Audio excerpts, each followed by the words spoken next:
like in the first laps you studied the course to decide when to push a little bit further? Yes, in some ways, but also I think most of the people just went out too hard, and of course I knew that watching the junior races, a lot of people faded, and a lot of people hit the wall. So I knew, of course, a lot of people are going to do that, and that's what happened. What about the track? Beautiful and tough together. Yes, nice course. I like it. It's a bit technical. At the same time, you get I'm not sure, like 600, 700, 800 meters. You work and you relax down with the straight, and then with the castle it's a nice touch. I like it. In the next weeks, you will focus on indoor season? No. Just a lot of mileage and just build up. Also the World Championship? The cross-country World Championship? No. So just training? No, I can't. If I'm gonna perform in Budapest, then I think going to Australia is too much of too big of a thing. Is it because of the travel and the jet lag? If it was in Sandnes, then maybe, but it's not. So it's I can't risk it to put that much into a race that's not that important compared to outdoor season. Yeah, and no indoor too.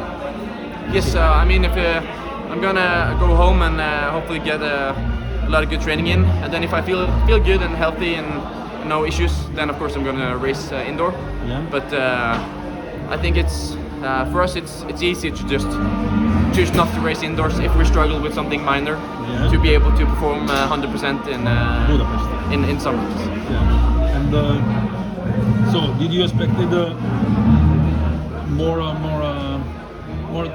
fight? Because you said it's never easy, but when you push it the pace, you had a huge gap in a few meters. Yes. Yeah. Was that your plan to go just there? like that. Not Was it your plan to make your move at that stage on those hills just before the indoor it depends. building? If the other people would have faded earlier, then I just would have went earlier. Yeah. But I kept a medium good pace. Didn't push too hard. But it was all about making sure that because I wanted to win, of course. So you need to maximize your chances. Yeah. And so I tried to go a little bit in the beginning of the hill, but then I quickly understood that they were struggling behind me. So Yeah. Is it fair to say the European Cross Country Championships is one of your most favourite events of the year? You're an ever-present here. You seem to enjoy it. You obviously have a winning habit. Fits into your winter's training, I obviously. wouldn't say it's my favorite. Of course, I would prefer to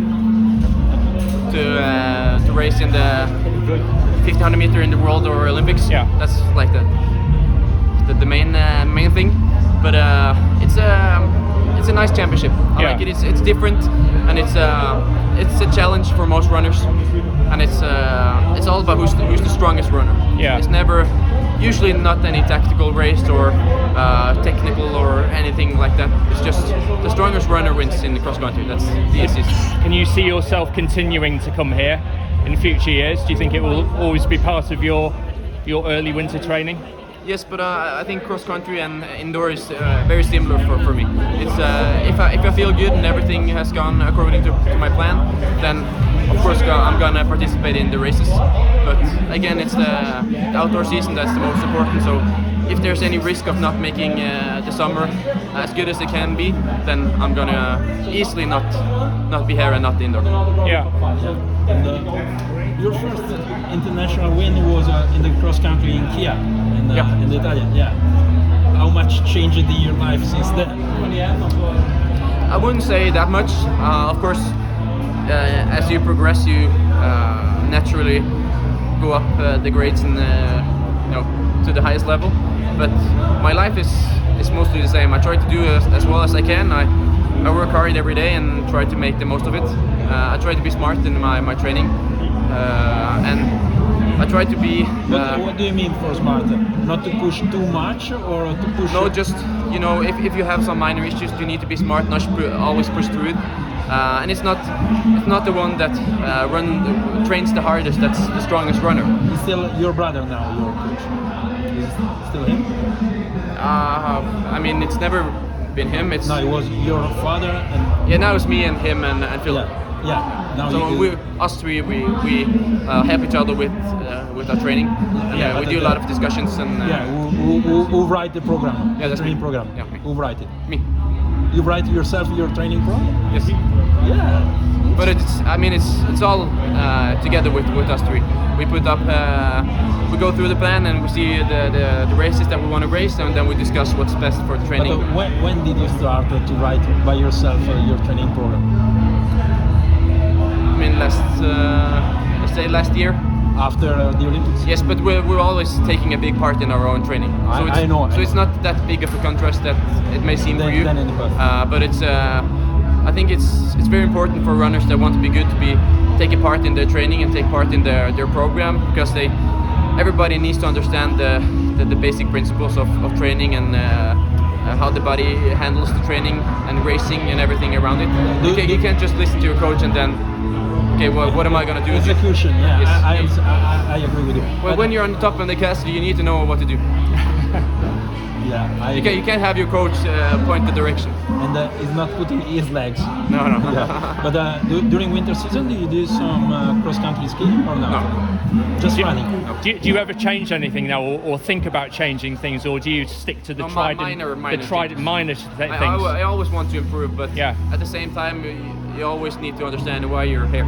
Yeah. Because that's of what you've done in the past.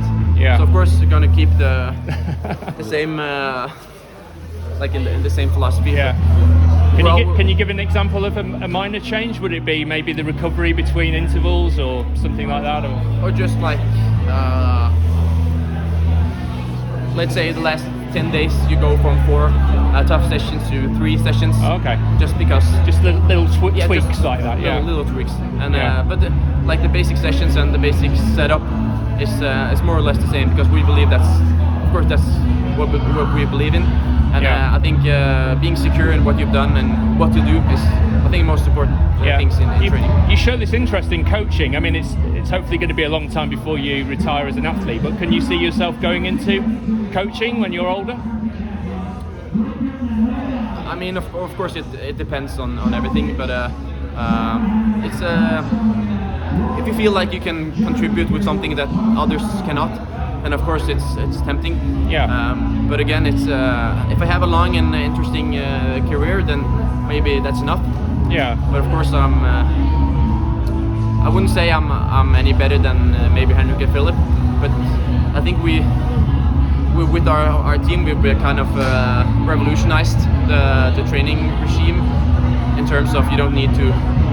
I mean, what are we doing different than the marathoners and the 1500 meter specialists? We can do both things at the same time and still be the best in everything. And that's very interesting, and not maybe a lot of people trying to copy it, but it's all about to get it 100%. Yeah. I think that's difficult. Interesting. Jakob, how many kilometers during the week for you?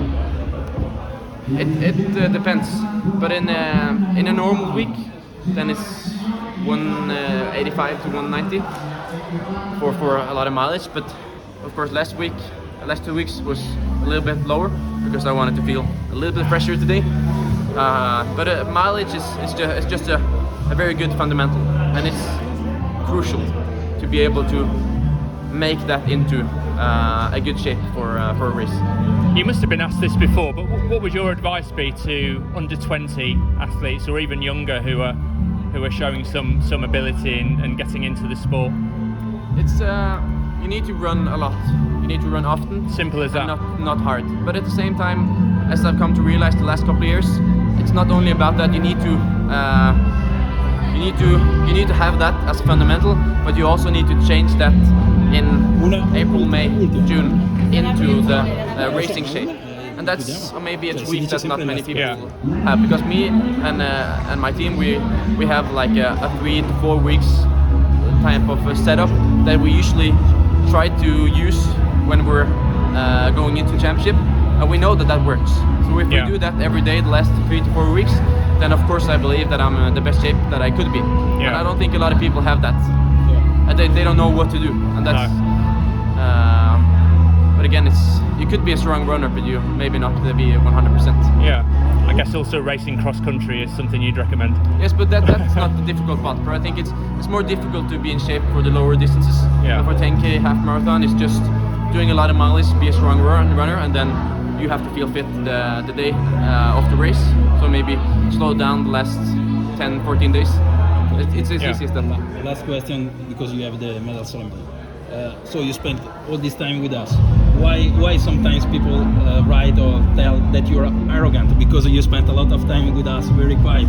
And, I think a lot of people write a lot of things that they don't know what is. They want clicks or whatever. But if arrogant is believing in yourself and believing in your work, then I mean that's a weird definition of I think arrogance. you give honest answers like Magnus Carlsen.